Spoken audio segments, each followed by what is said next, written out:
मैं पहली बार पिथौरागढ़ आई हूँ और उस बच्ची के लिए आई हूँ, और मुझे ऐसा लग रहा है कि मैं आई नहीं हूँ, मुझे वो बच्ची लाई है। और तुम जितनी मेरी बहनें हो, मैंने हमेशा बोला है कि धीरे धीरे ही सही लेकिन हम आएंगी, हम मैदान में आएंगे। क्योंकि हमारा क्या है ना, हम औरतों का क्या है ना, हमको थोड़ा सा ना हिम्मत देनी पड़ती है। क्योंकि क्या करें अरे हमारे तो शेर है कि मरी खशेरा टाइगर तो डरिया है, ठीक है, आज जुकाम होगा। हम औरतों में क्या है ना, हमारे इजबाबुल हमारे इजल किचन देखी हुआ है, चूल देखी हुआ है, हमारा अमाल चूल्हा देखी हुआ है। तो हमको ऐसा लागू कि हम चूल्हा देखना, अब हमने चूल्हा नहीं देखना है, अब हमने फूक देना है। और मैं ये बात सीधी सी कह रही हूँ, चाहे इसमें कोई प्रशासन देखे, शासन देखे, डरने के दिन आप हमारे गए, भगवान कसम। अगर हम आज ये आ गए ना, उतर गए ना रोड में, तो डर और शर्म ये दो चीज बेच के मैंने आज हवाई जहाज की टिकट ले रखी है। ये दो चीज मैं हल्द्वानी बेच आई हूँ। तो जो भी महिला डरेगी वो तो बिल्कुल मत आना भैया। अब वो घर में रहा है, सोचो मैं ये पेन किलर खा लिया क्योंकि तुमको डर लगे, ठीक। लेकिन अगर नहीं डरते हो और जिंदा हो, घर में अपनी बच्चियों को जन्म दे रखा है, आगे उनकी शादियां करनी है, तो उन बच्चियों के लिए आना। मैं पिथौरागढ़ आई हूँ अपना पति, अपने बच्चे, अपना घर बार छोड़ के, तो तुमको भी पिथौरागढ़ पहुंचना है कल 11 बजे रामलीला मैदान में। और अगर जब मैं वहां आई और अगर मैंने पीछे 1000 औरतें, 1000 तो कुछ भी नहीं कह रही हूँ मैं, कम से कम कितनी औरतें होंगी पिथौरागढ़ में? होंगी 1-1.5 लाख से ऊपर ही होंगी। अगर 50,000 औरतें कल वहां नहीं पहुंची ना, तो समझ लो आधी जंग तो हमने यही हार दी। तो आना है और लाइव को शेयर करो। और जिस भी बहन को लगता है, एक चीज और, अगर तुम्हें लग रहा है ना कि तुम्हारा पति तुम्हें नहीं भेज रहा है, फोन नंबर मेरा है, बात करा देना अपने पति से, ठीक है। और एक प्यारी सी उसकी सेल्फी भेज देना, कल के अखबार में तुम्हारे पति को मैं बिल्कुल सुपरस्टार बना दूंगी, ठीक है। ये काम मेरा है, मैं ऐसे ही करती हूँ, तुम्हें पता ही है। सबके कैमरे मेरी तरफ को घूमे हैं गाइस, तो सबके कैमरों में मैं ही आ रही हूँ।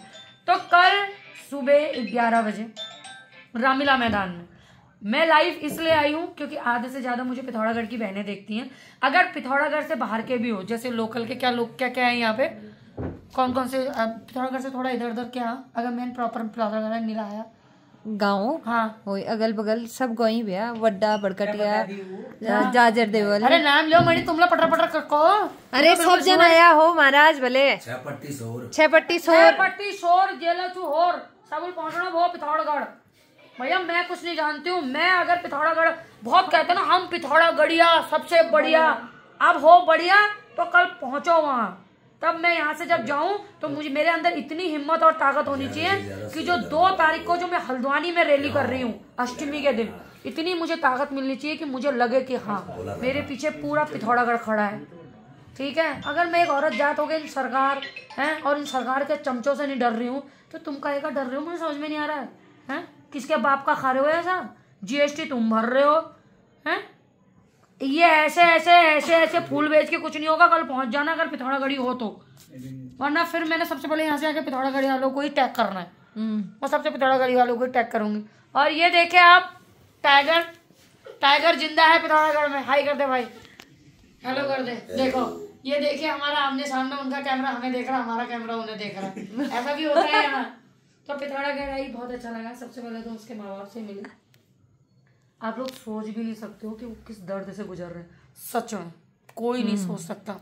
ये कहीं ना वो एक पहाड़ी किस्से छो कि मुर्द जानू कब्रा हाल, वो जैसे हमको कहा जाता है ना शादी के बाद कि ये ससुर तुम्हारा, जो हमारे ससुर जी होते हैं पिता समान होते हैं, पिता नहीं होते हैं।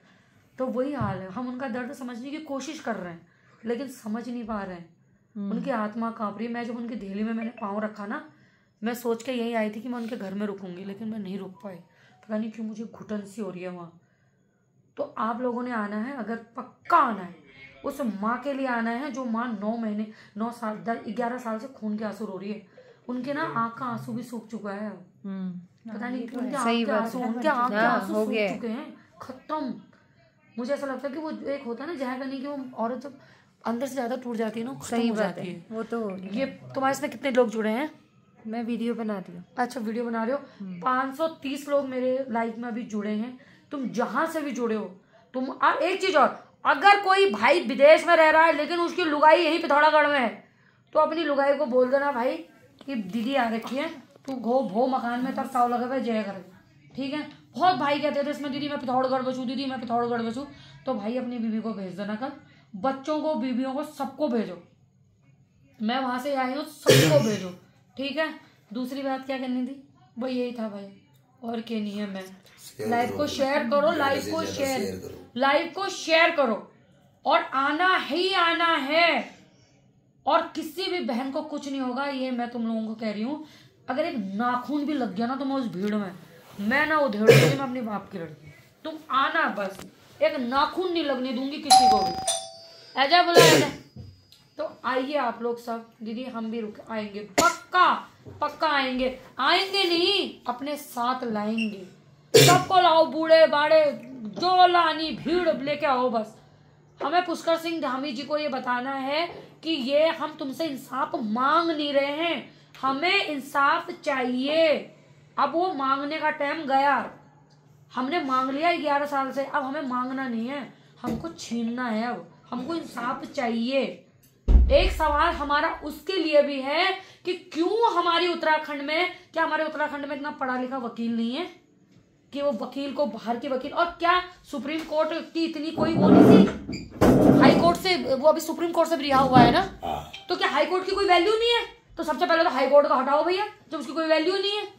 जब हाई कोर्ट ने उसको जेल, फांसी की सजा दे दी थी, तो सुप्रीम कोर्ट में ले जाने को बाबू चौल थी वो उसका बाप कौन था जिसने उसकी याचना सुप्रीम कोर्ट में लगाई? पहले तो हमें ये भी एक जांच का विषय है कि कौन उसका बाप था जो उसको सुप्रीम कोर्ट का रास्ता जिसने उसको दिखाया। क्योंकि जब हाई कोर्ट ने उसको सजा दे दी थी तो सुप्रीम कोर्ट जाने की उसको अकल किसने दी? वो झाड़ी मजदूर है, वो मुल्ल मुसल्लम, वो 2,500-3 हजार की सैलरी पाने वाला, उसके पीछे कौन था ऐसा? और आज ये सिर्फ एक कशिश की बात नहीं है, अंकिता भंडारी वाला भी अभी मरा नहीं है, उसको भी सजा सुनाई गई है। जैसे वो नामकुन हरनौल वह नाम सुनरनौल, जब तक वो मरेगा नहीं तब तक हमारे लिए अंकिता को भी इंसाफ मिला नहीं। पुलकित अधिकारी, पुलकित आर्या नाम था ना उसका, पुलकित आर्या जब तक मरेगा नहीं। बाबू मैंने ये पी रखी है बीर, तू चाह पी, तेरे को सख्त जरूरत है, चल गौ बुझी रहो, तू गरम गरम पी। हमारा टाइगर आज थोड़ा सर्दी जुकाम में है, हम इसको अभी गर्म पानी का भाप देते हैं, इसको भी ठीक करते हैं, कल बोलेगा हमारा टाइगर, ठीक है। तो आना दीदी, हल्द्वानी में आना चाहती थी, छोटी भू थी तब, क्या थी? छोटी भू थी, ये क्या लिख देना तुम, तो ऐसा मगड़ी नहीं समझ में होना है।